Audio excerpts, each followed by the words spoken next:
আমরা আলোচনা করব ত্বরণ নিয়ে। ফিজিক্সের অতি গুরুত্বপূর্ণ একটা টপিক ত্বরণ। ত্বরণ নিয়ে ফার্স্টে আমরা জানতে হবে ত্বরণটা কাকে বলা হয়। ত্বরণের সঙ্গে আমরা জানি যে সময়ের সাথে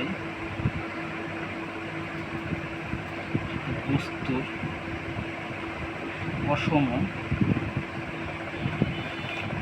বেগের পরিবর্তনের হারকে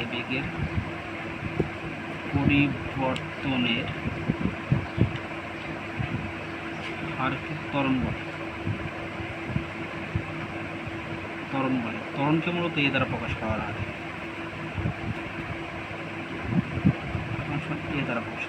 এখন বলা হয়েছে যে ত্বরণটা হচ্ছে কোনো বস্তু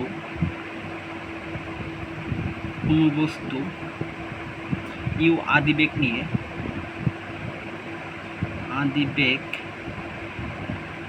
নিয়ে টি সময়ে যদি ভি শেষ বেগ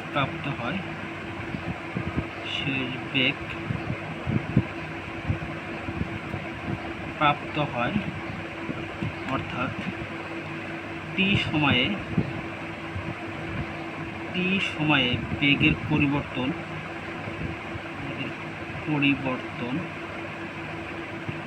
ভি মাইনাস ইউ, একক সময়ে বেগের পরিবর্তন ভি ইউ টি, অর্থাৎ ত্বরণ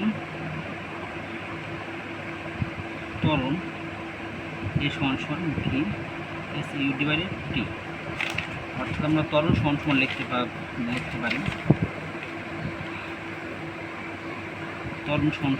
পারি বেগের পরিবর্তন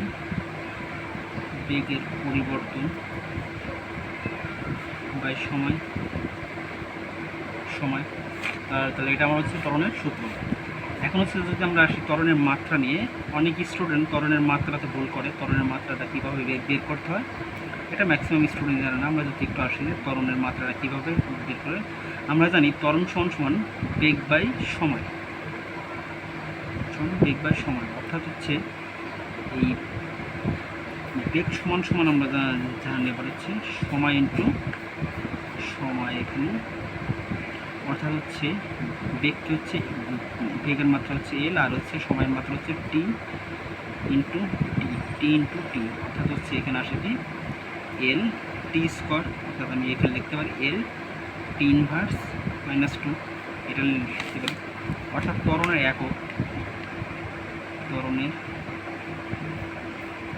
একক হচ্ছে মিটার পার সেকেন্ড স্কোয়ার। এখন মিটার পার সেকেন্ড স্কোয়ার কীভাবে আসলো? এখন হচ্ছে বেগ বাই সময়। এখন হচ্ছে বেগের একক হচ্ছে কি আমরা জানি মিটার পার সেকেন্ড, এবং হচ্ছে এই সময়ের একই সেকেন্ড, অর্থাৎ হচ্ছে কি metre per second per square. এটা হচ্ছে আমার হচ্ছে ত্বরণের একক। এখন যদি আমরা ত্বরণের একটা ম্যাথ নিয়ে আসি,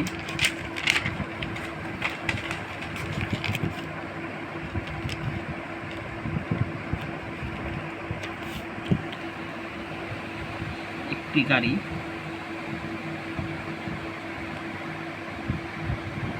স্থির অবস্থান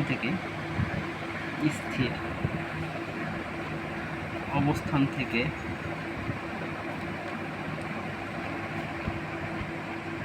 যাত্রা শুরু করে 54 কিলোমিটার পার আওয়ার বেগে 1.5 মিনিট সময়ে বেগ প্রাপ্ত হয়। গাড়িটির ত্বরণ কত? যদি আমাদের এইভাবে ম্যাথ থাকে, আমরা এটাকে কীভাবে সলভ করবো এইভাবে। তো আমি এখানে সাইড নোটটা করতে পারি। এখানে আমার কী দেওয়া আছে আমরা সেটা নোট করতে পারি। যেহেতু আমার গাড়িটি স্থির অবস্থান আছে, স্থির অবস্থানে কোনো বস্তু থাকলে ওরা আদিবেগ হবে 0। তাহলে আমি এখানে কী লিখতে পারি যে আদিবেগ ইউ সমান 0 মিটার পার সেকেন্ড।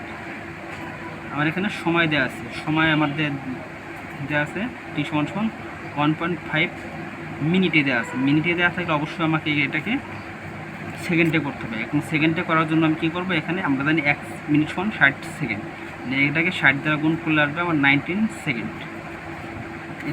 এরপরে আমার দেওয়া আছে শেষ বেগ। শেষ বেগটা কী আছে, শেষ বেগ ভি সমান 54 কিলোমিটার পার আওয়ার দেওয়া আছে। এখন হচ্ছে আমরা জানি বেগের একক কি মিটার পার সেকেন্ড।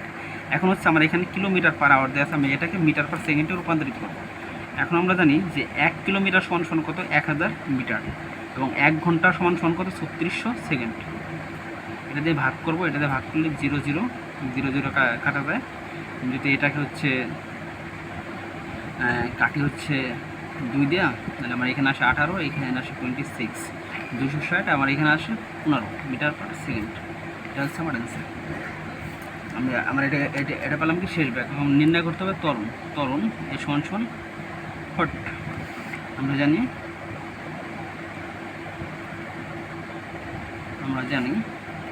ত্বরণ এ সমান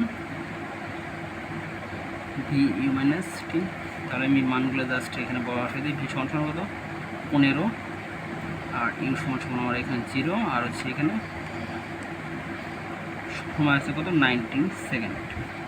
তাহলে আমার হচ্ছে এখানে ক্যালকুলেশন করতে ক্যালকুলেটার মানটা করে দিই, যে আমার 15 divided 19 second, 0.166 metre per second square.